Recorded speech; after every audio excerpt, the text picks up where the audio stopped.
Ignition. Para baixo, todo santo ajuda, mas para cima, aí o bicho pega. Haja energia.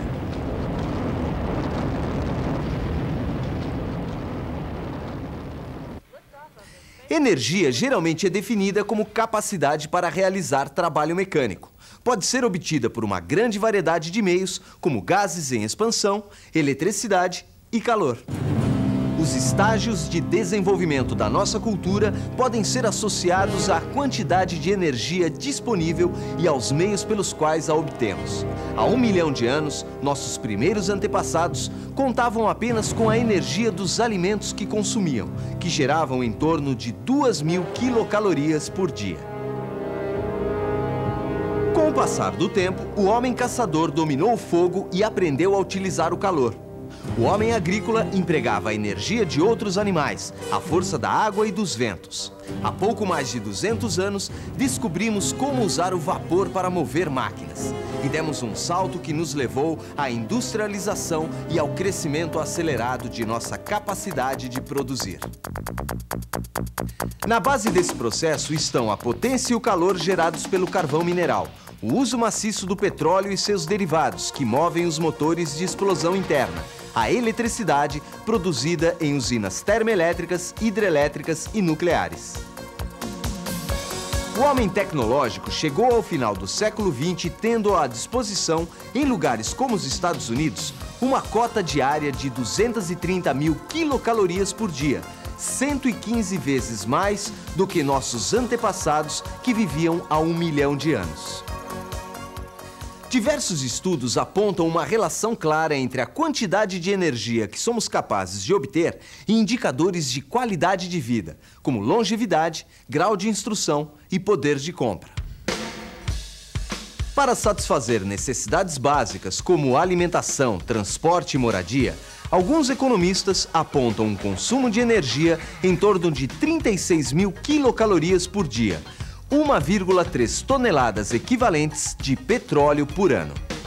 Na média, até que estamos bem. No início dos anos 90, cada cidadão do planeta Terra dispunha de 1,5 tonelada equivalente de petróleo por ano. Pouco mais do que o mínimo estimado pelos economistas. Mas na vida real, as coisas não são bem assim.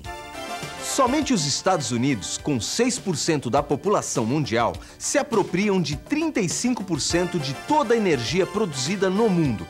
Nos países mais desenvolvidos do hemisfério norte, que reúnem 25% da população, o consumo anual é de 5,5 toneladas equivalentes de petróleo por pessoa.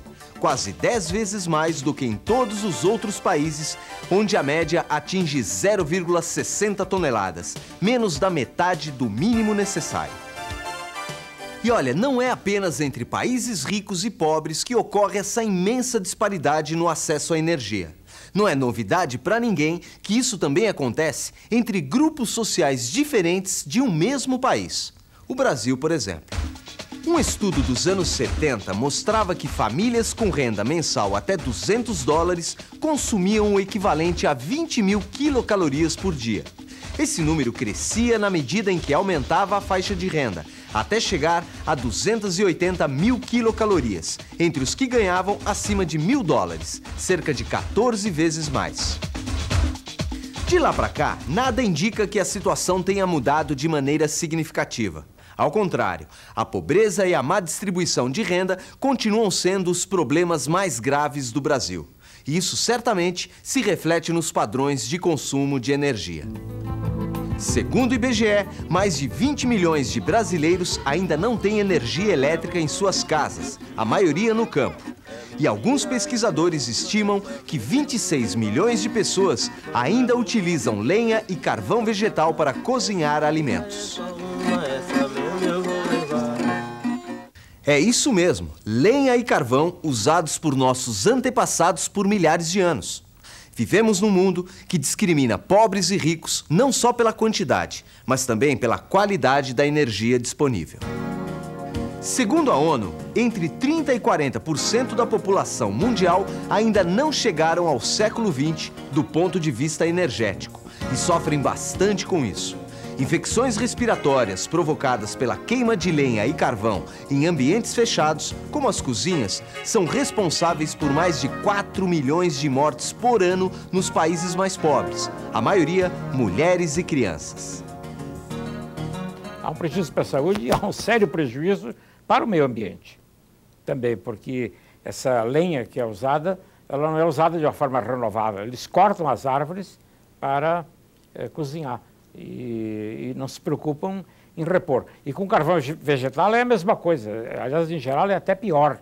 Não é mesmo? Porque o carvão vegetal é usado em grandes quantidades por padarias e instalações semi-industriais ou siderúrgicas, que usam quantidades grandes de carvão vegetal. O desmatamento em Minas Gerais, que hoje é praticamente completo, o estado de Minas Gerais é praticamente um estado desmatado, se deve ao fato de carvão vegetal ter sido usado na siderurgia. O exemplo da siderurgia ilustra um outro aspecto importante do desequilíbrio global: a contribuição de setores industriais cuja produção depende do uso intensivo de energia.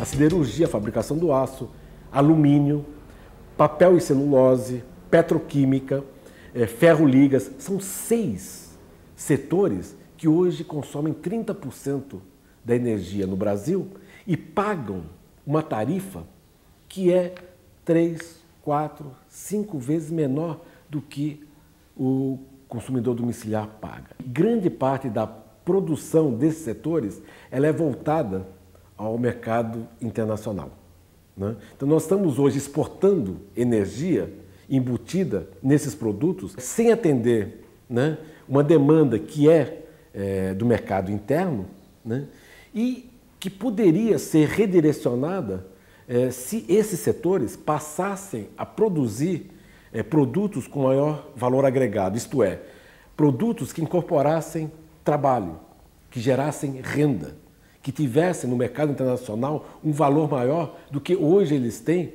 simplesmente porque eles exportam bens primários a baixo custo, porque utilizam custos baixos de energia.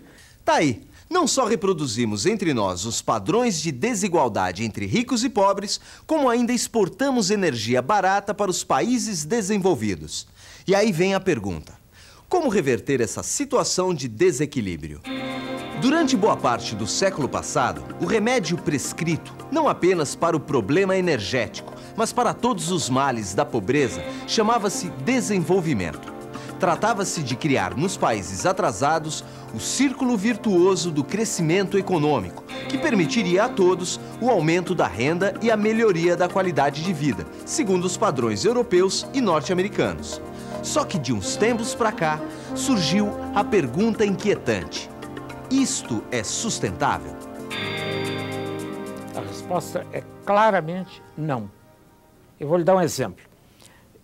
Nos países industrializados de hoje, existem cerca de 500 automóveis por cada 1.000 habitantes.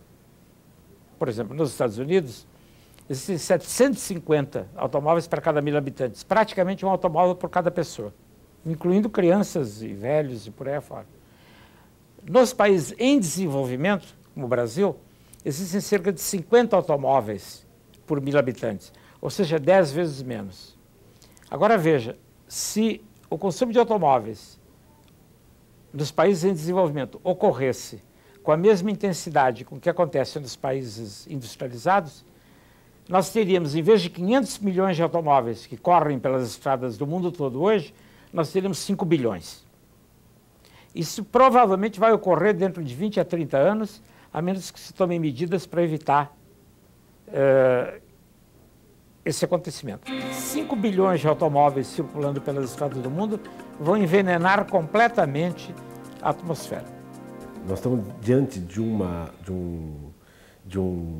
né, que a gente chama de um beco sem saída se a gente continuar reproduzindo os padrões de consumo dos chamados países ricos. né? O problema em relação a esses países, existe um debate hoje em alguns países europeus no sentido de reduzir o consumo, né, energético sem diminuir o padrão de vida, né? Isso é possível em função de ter maior eficiência no consumo de energia, né?